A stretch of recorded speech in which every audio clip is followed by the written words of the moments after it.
painting a dire picture of Trump's trade war and the implications, saying it's pushing the U.S. economy to the brink of full-blown crisis. He writes that in just weeks, quote, the consequence will be empty shelves in U.S. stores in a few weeks and COVID-like shortages for consumers and for firms using Chinese products as intermediate goods. And the administration tonight not giving much of a reassurance when pressed on this prediction. Are you worried about empty shelves? Not at present. We have some great retailers. I assume they pre-ordered. I assume they pre-ordered. What about the millions and millions of small businesses that couldn't even pre-order? Never mind everyone else supposed to see in that, the crystal ball. Those great retailers were all just at the White House, some of the biggest ones. CEOs of Walmart, Target, and Home Depot, they warned Trump in that meeting that his tariffs could lead to product shortages and more.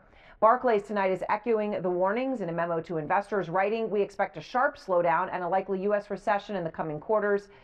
All of it comes as tonight we're learning Jamie Dimon, the CEO of JPMorgan Chase, reportedly told investors just days ago, according to the Wall Street Journal, that a best-case scenario is a mild recession.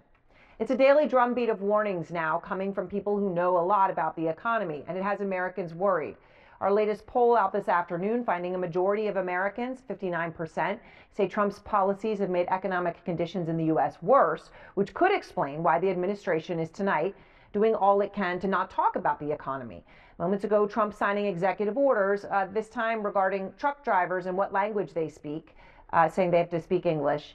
Just look at the North Lawn of the White House, fitting that theme. It's covered in photos of people the administration say are illegal immigrants. That's what they want to talk about. That's the discussion they want to have. They certainly do not want to talk about the economy. Over the past 100 days, the Dow has sank nearly 4,000 points, trillions of dollars gone. According to CNBC, the S&P drop over the first 100 days of Trump's presidency is on track to be the worst 100-day performance in the stock market since Nixon. And that's clearly not something that you'd want to talk about if you were Trump.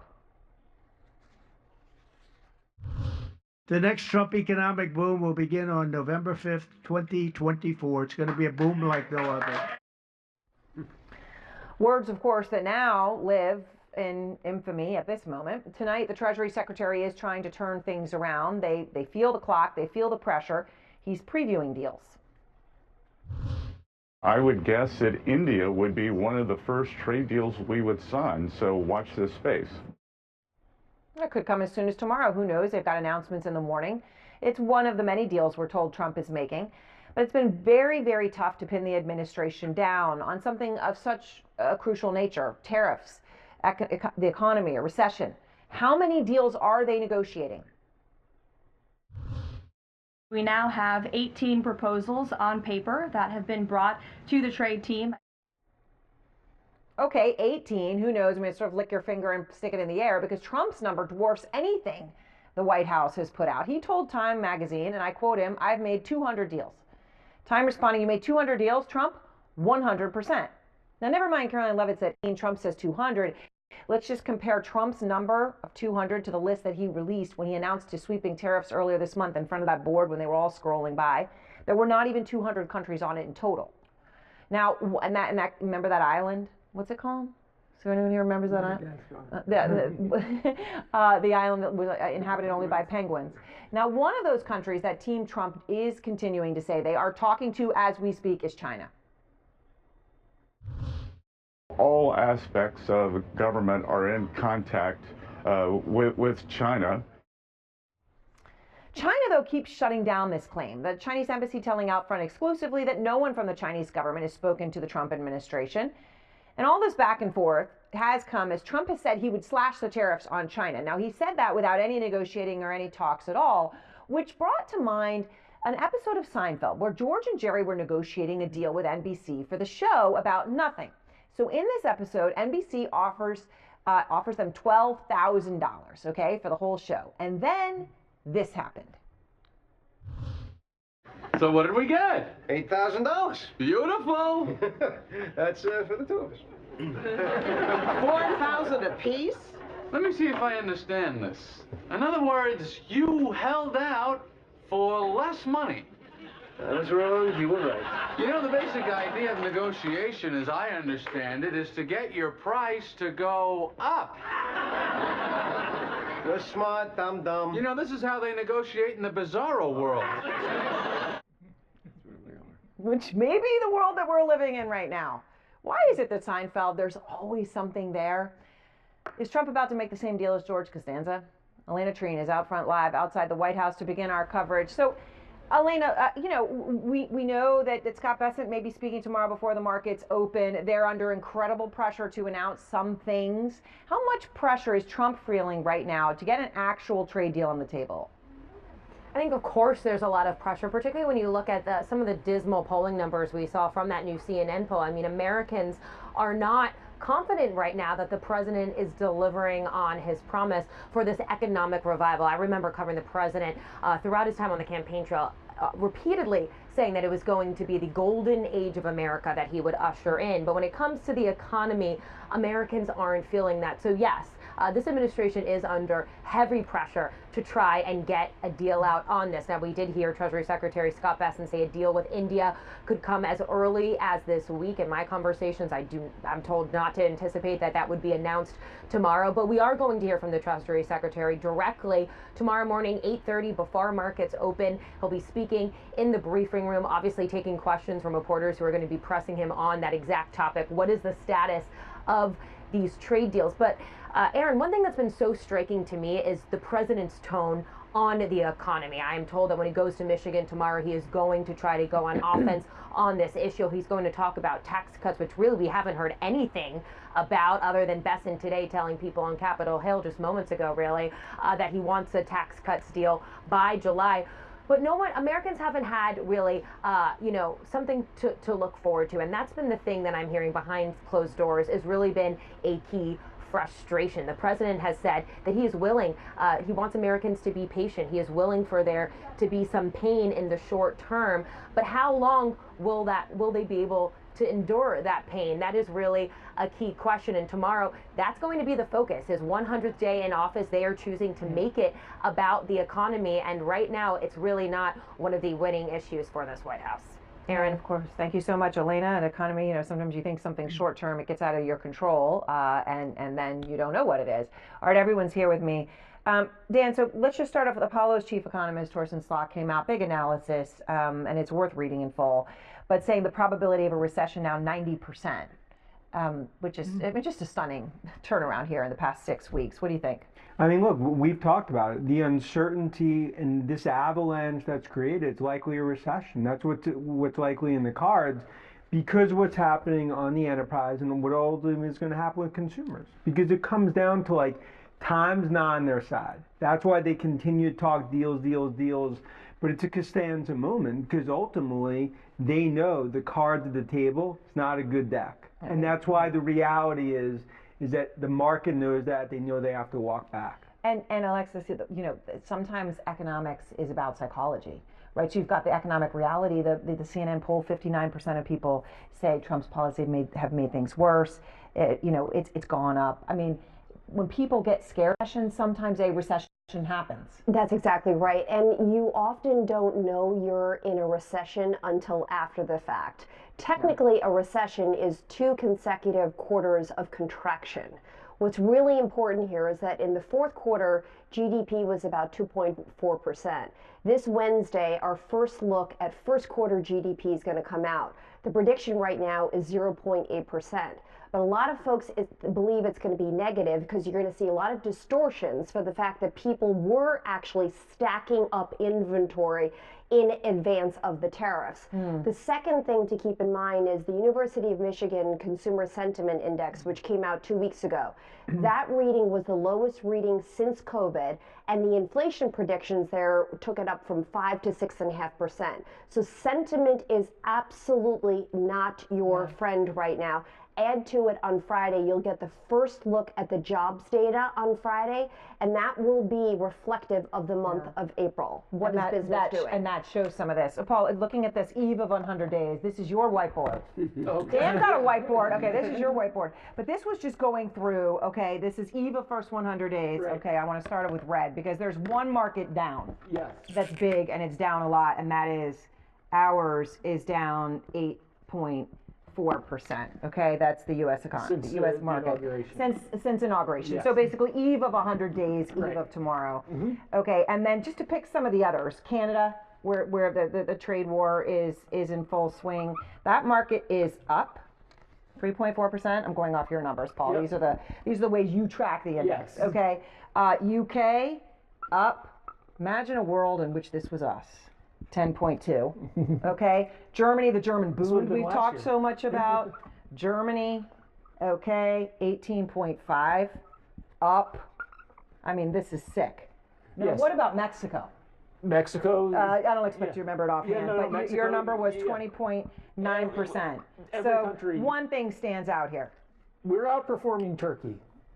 Oh, That's Well, some that- great news. there is a glass half full kind of guy. That's a hickey glass half full. As a member of the administration, what would you say to those 59% of Americans who say the president's policies are making things worse right now? Well, I'd say the first 100 days right now, when you have a president that's driving a dramatic and historic and positive change for the country, this is like asking a group of people, how'd you like the movie? And they've seen 1/14 of it. I mean, his presidency is going to be over 1,400 days long, over 100 days in. And President Trump is driving enormous change and trying to realign America's standing in the world when it comes to trade. He's certainly delivered on his promise in terms of the border, and he's delivering hard on a number of other things he's talking about in terms of restructuring the size and impact of government, making great progress on balancing the budget. And of course, what he's doing on energy is fantastic in terms of bringing energy back as a priority for this country. So you're essentially saying that Americans need to keep watching. Well, I think the smart money is on America in the long term, and I think that's why you're seeing records amount of both capital from the U.S. and foreign direct investment flowing to the United States, trillions of dollars that people want to invest in this country because they know that he's on a path towards lower regulation, lower taxes, and more fair world trade. Those things are all super positive for our economy going forward, and every American is going to benefit from that. But you're one of his key surrogates who's argued the economy helped him win the election. This is an unusual place for him to be in, where he's getting bad numbers on the economy. Why do you think that is? Well, I think it's because he had the courage to take on this incredible imbalance that we have. The U.S. had the most open economy in the world, the largest economy in the world, and even our allies had their economies closed to us. And so we really had fundamentally unfair and unbalanced trade, and he's trying to rectify that. And right now, the White House, at record speed, is engaged in 35 different bilateral country-to-country, one-on-one trade deals. And every single one of those, the U.S. is going to come out better than where we started, because the premise here is that none of these deals are going to be worse than the U.S. than where we were before. It's only getting better from here. Well, I'm glad you brought that up, because obviously, I mean, tariffs is one thing he made very clear on the campaign trail he was going to do. Maybe people didn't believe him, but he wrote yesterday that many people's income taxes will be substantially reduced, maybe even completely eliminated once the revenue from the tariffs comes in. But if you're making deals with countries and you're going to lower those tariffs, how are you going to have the revenue to cover people's income taxes?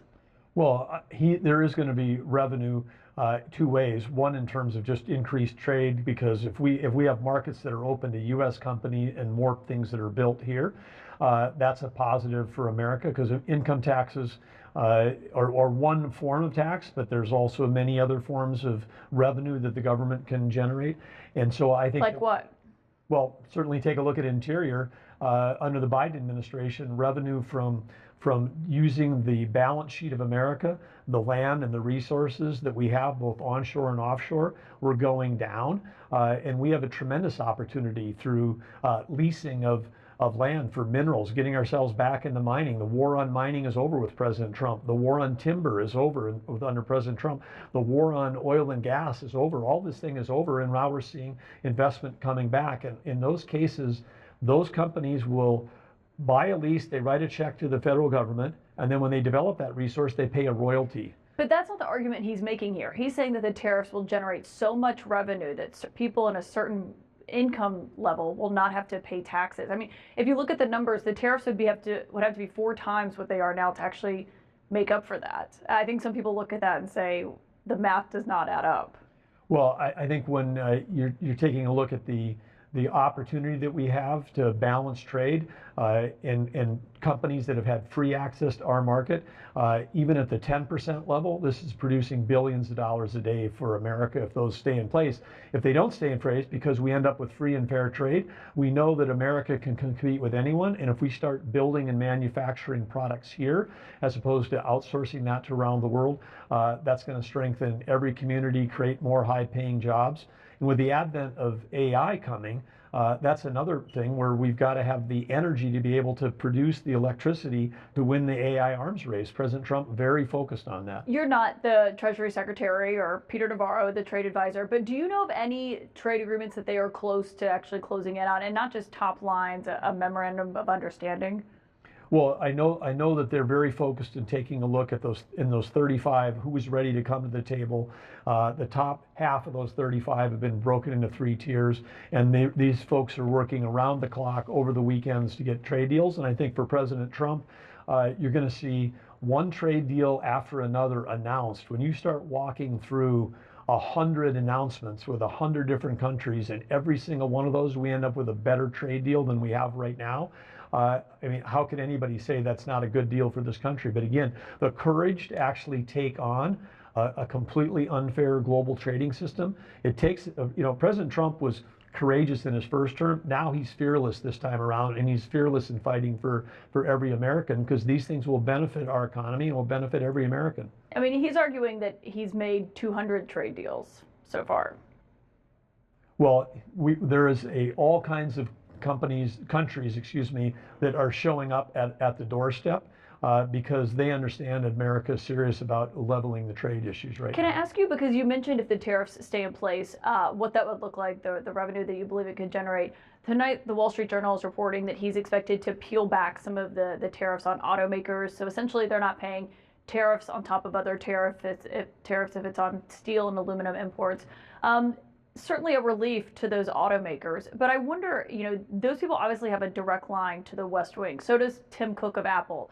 What do you say to small business owners who look at that and say, the big companies are getting a break, but we, because we're small businesses, are not? Well, I don't know that that's that's an assumption that I can't, a hypothetical I can't agree with, because I know that, again, if a small retailer is buying goods and selling goods that is made in the United States, tariffs aren't part of their life. There are no tariffs on products made in the United States. If you're a large retailer and you're getting a lot of your products made in China, yeah, you're going to have to deal with a different cost structure. But some small businesses get parts of products that they make from overseas and whatnot, and so the tariffs are affecting them. We've seen this with people who make strollers or bicycles, for example. Well, I think every American now, during COVID, they had their first understanding that supply chains matter and what countries they come from. And now, as we have this discussion about, and people starting to realize how unfair the trade balance has been, that they're starting to understand that maybe it would be a good thing that if we were actually making things in America, and that's a positive thing. Positive things for everybody, including small business on Main Street. Well, as a former businessman, I wonder, do you get calls from old friends and acquaintances asking for help with the president? Well, absolutely. I think that as someone who's been involved in business my whole life, we're hearing from a lot of different sectors, and of course, every sector depends on energy. President Trump has wisely kept energy out of all of these tariff discussions. Because he knows that both for us to be able to sell energy to our friends and allies, stop our adversaries from funding those wars against us, whether it's Russia funding their war against Ukraine or whether it's Iran funding 24 terror groups, all of them doing that. Because the Biden administration was like, we're going to shut down U.S. energy, we're going to buy our energy from our adversaries. That was a policy that is any country that does not have their own energy security has no national security. President Trump is putting us back on a path where part of the core affordability of any industry is we've got to have low-cost energy in this country. And one way you do that is increase supply. And whether it's minerals, whether it's electricity, whether it's liquid fuels, we're on the path right now. And what has been accomplished in the first 100 days, permitting, taking 2-year permitting, bringing it down to 1 month, bringing back baseload electricity in this country. Yeah, we did see oil production at an all-time high under President Biden. He didn't tout it that often, but Secretary Burgum. Well, he did because of the permitting that happened under President Trump. I mean, all-time record oil production under Biden was because of Trump. It was in spite of Biden. I was running a state that was a natural resources state, and we were fighting the federal government. The federal government wasn't even holding the legally required lease sales during the Biden administration. First president since Harry Truman was Biden that didn't hold those lease sales. So for them to take credit, that was all because... Well, they didn't take credit because it wasn't very popular with their voters. Well, Secretary Burgum. Affordable electricity is popular with everyone, and America needs to make sure we don't lose the thing. I mean, take a look what's happening in Europe right now with this 60 million people in a brownout blackout. We came very close to that happening in America because the Biden administration policy so dangerously eroded baseload in favor of having unreliable intermittent sources. And so we're just fortunate that we're not where Europe is right now, and we don't want to go there. Germany spent $500 billion to go chase a green path. And they ended up with electricity that cost 3 times as much, and they're producing 20% less. Secretary Doug Burgum, always great to have you. Thanks for joining us. Thank you, Kaitlan. Great to be here. Joining us to drill down on the rest of the new CNN polling and more generally size up the administration going to the 100th day. CNN's Harry Enten, also CNN political commentators Elizabeth Griffin and David Axelrod. So, David, according to the Journal, the president is expected to back down on some of the tariffs. Will it hurt? For negotiating, I mean, what do you think the viewpoint is around the world of this president and his actual negotiating skills on trade deals?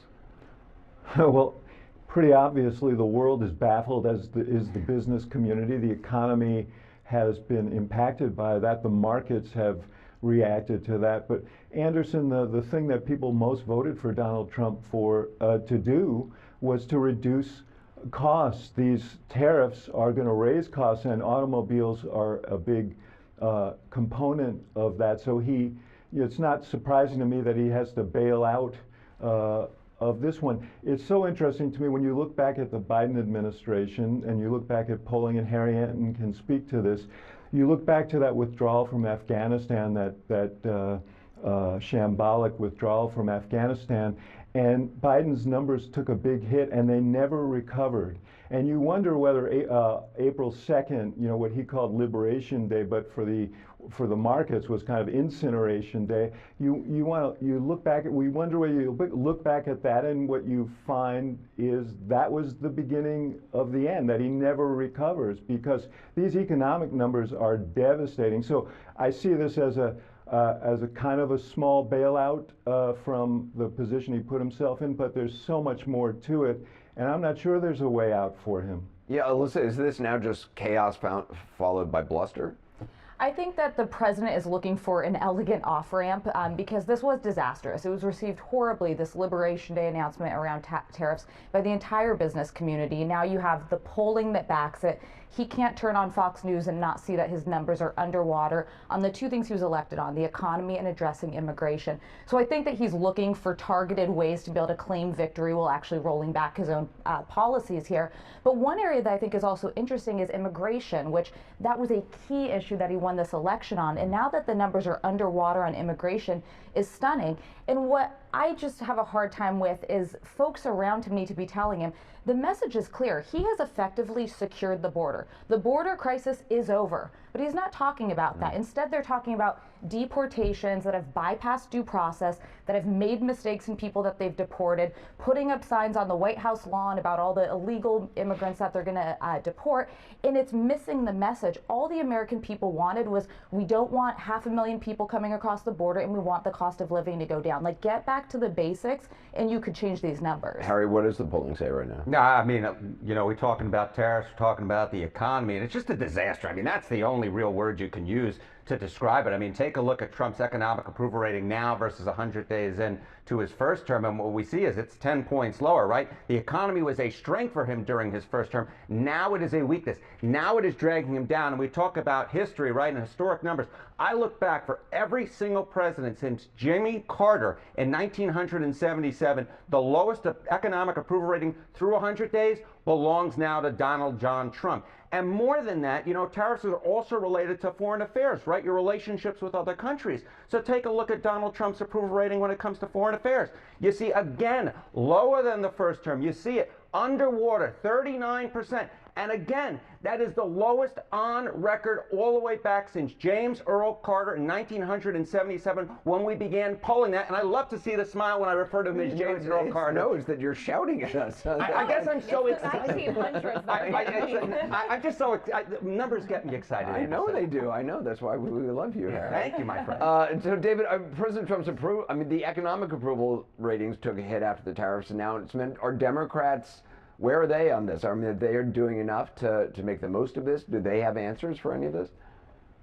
Well, look, I kind of think it's taking care of itself right now. I agree with Senator Klobuchar. I think Democrats have a lot of work to do to figure out why they became associated with the status quo and lost to Donald Trump, who wasn't that popular a figure when he got elected. They have work to do to talk about the future, and after this teardown, what do they propose to build? But in the short term, he's destroying himself, and we should point out that there's an election tonight, apropos to what Harry said, in Canada, in which the Liberal Party of Canada very likely will win. We'll see what the result is, but they have a great chance. They were way behind before Trump basically declared economic warfare on Canada, and the Prime Minister up there, Mark Carney, used that issue to leverage his way back into the race. So that's one election, that victory that Donald Trump can justly claim credit for. I'm not sure that he's going to, though. Well, also, listen, to David's point, I mean, he's unified countries around the world against us, but not this country. The Canada one really doesn't make sense to me. I mean, this is kind of a side point in all of it, but were it to become a 51st state, which of course is not happening, you'd be importing a massive, highly progressive population to the United States, which would basically ensure that Republicans aren't elected again anytime soon. But listen, I think that there's going to be a lot of comparisons to the first Trump term and the second Trump term. And there were a lot of flaws in the first, and there's going to be a lot of flaws in this one. But I'll be curious to see what advisors actually stand the test of time after this 100 days. You see some of these folks like Peter Navarro, who I think put some information in front of the president that was not ready for prime time, that got him into this place, that had the markets open close, the lowest they had since the 1930s. That's someone who I think there's going to need to be a question around, should that be who we're listening to, or do we need to bring new voices in? And he's still got some time to do that. Yeah, David? Anderson, I know we probably have to run, but I just want to say the people who are really on the bubble here are Republicans. If you're Tom Tillis, a senator from North Carolina, if you're Susan Collins and you're running for re-election, if you're any of those Republicans in swing House districts, you're looking at these numbers and you're saying, what do I do here? I am trapped. So they're the ones who must be really anxious tonight. Harry, what other numbers? I mean, look, we've been talking about it. Donald Trump's overall approval rating, when you put it all together, is the worst on record at this point through 100 days.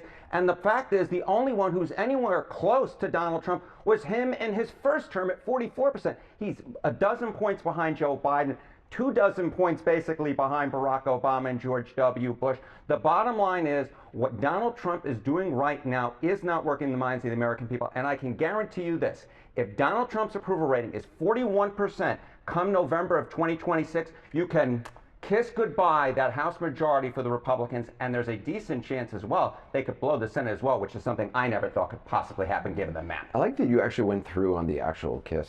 Mwah. Mwah to everyone. You're all so beautiful. President Trump's reliable ratings for his handling of the economy are taking a major hit. A brand new CNN poll shows that 59% of the American people now say President Trump's policies have worsened economic conditions in the country, an 8% increase from just last month. And this is before the federal jobs cuts and impact of Trump tariffs kick in. CNN's Harry Enten is at the Magic Wall to explain for us the reasons behind this and more. And Harry, President Trump usually rates really, really well on this. His latest approval rating on the economy is on par with the worst numbers that former President Biden saw during his presidency. Oh, I mean, I think the statistical definition of what the numbers look like in our new CNN poll is yuck, or maybe ew. We can start off exactly where you were pointing out, right, in terms of the policies worsening the U.S. economy. In March, it was 51%. And now, look at this, up to 59%. He is going in the wrong direction, going in the wrong direction on this. And this speaks to the overall state of the economy, right, Jake? What are we talking about here? We're talking about rate the U.S. economic conditions as poor. As you were mentioning, or at least hinting at, Donald Trump was elected to fix the economy. But yet when it comes to rating the U.S. economic conditions as poor, a year ago when Joe Biden was president, it was 70%. You flip forward to now, it's 71%. That's within the margin of error. It's actually a point worse. So what we're seeing here is that Donald Trump is in fact not fixing what the American people put him in charge to fix, as basically the same percentage of the American public rate the U.S. economy as poor. Disgusting is, I think, another way to put it. What are Americans increasingly concerned about right now? Yeah, okay, so you see these two numbers being the same, but it turns out their concerns on the economy are not exactly what they were. What are we talking about here? Well, let's take a look here. Family's top economic problem. Say a government policy is the top economic problem for their family. Look here, in June of 2024, it was 10%. In April of 2025, look at this, it's 21%, more than double. Well, what government policy might have been instituted during the Trump presidency to make this percentage double? Well, maybe it was tariffs. Maybe it was tariffs. And what do we see? Tariff policies.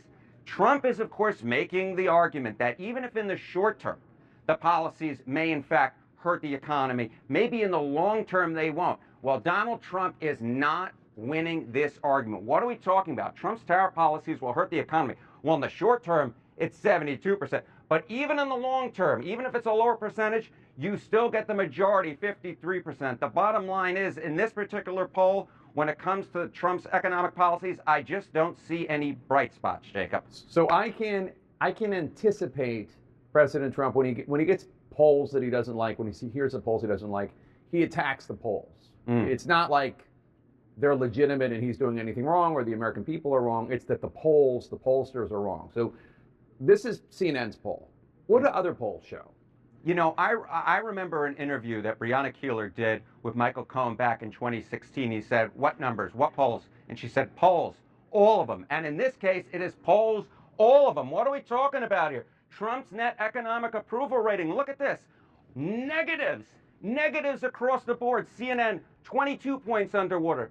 CBS, 16 points underwater. Fox, 18 points underwater. The New York Times, 12 points underwater. And the ABC News Washington Post poll, 22 points underwater. It doesn't matter what poll you're looking at. If it's a scientific poll, it shows that Trump is way underwater on the economy, and it is dragging his presidency down with him, Jake. Well, who are you going to believe, you or your lying eyes? Harry Enten. Well, there you go. Thank you so much. In the politics lead, just a few hours ago, President Trump met with House Speaker Mike Johnson at the White House. The meeting came after House Republicans unveiled the first details of their sweeping bill to implement President Trump's agenda. CNN's Manu Raju is on Capitol Hill. Manu, you just spoke with Speaker Johnson. What did he have to say about his meeting with President Trump? Yeah, this meeting was about politics, Jake. In fact, it was about the midterms next year. And I asked him about concerns about Donald Trump's sinking approval ratings, about how majority of voters, according to not just our poll, but many polls, show that Donald Trump is slumping on the economy, is underwater on key issues, even on issues like immigration, whether or not he is worried that could impact Republicans' razor-thin majority in the House, potentially leading it to Democrats taking the House next year. And he brushed off those concerns and contended that the GOP would be on offense in the November 2026 midterms. I'm not worried at all. I just had a great meeting with the president at the White House, and he's in good spirits. We talked about the upcoming races, the midterm elections, and we're very bullish on it. Why is the American public souring on his policy? Listen, you know, these are presidential terms or roller coasters sometimes. There's been a little tumult in the markets with the tariff policy and all of that, but I think all this is settling out. And Johnson went on to predict that the Republican bill to implement the Trump agenda would juice the economy. He promised, which could change their fortunes come next November. And Jake, that part of that bill released over the weekend were details about how they would spend billions of dollars, more than $150 billion on national defense programs, as well as roughly $70 billion or so on new physical barriers along the southern border with Mexico. There are a whole host of other measures that have still not been released yet as part of the larger agenda. But Jake, they are on an aggressive timetable to try to get this done, to spawn something out of the House by Memorial Day. That could be very difficult here. And just moments ago, Scott Bessent, the Treasury Secretary, was meeting with Republican leaders in the House and the Senate. They still have to resolve how to deal with the major overhaul of the United States tax code, but he did say they're closer on that front, Jake. Is the overhaul of the tax code the only unresolved issue that could derail Speaker Johnson's plans to have this passed by Memorial Day? That's one of the trickiest issues, Jake, but is not the only one. The other one dealing with spending cuts. The House Republicans are trying to push forward $1.5 trillion in spending cuts as part of the plan. But the question is, Jake, where do those cuts actually come from? They have promised not to impact benefits for people who are receiving them from Medicaid as well as Medicare, but can they do that, reach that level of cuts without impacting benefits and programs that are important to voters, particularly voters in Republican districts as well, and in swing districts in particular? Those are all major questions Republicans have to resolve. Not just that, but also how to raise the national debt limit as well. This Treasury Secretary also told Republican leaders that they could make a new projection on when the U.S. economy could default if the debt limit is not raised. It can make that projection by maybe next week sometime or the week after, and that could have a big impact in determining the Republican timetable to getting this larger bill done, Jake.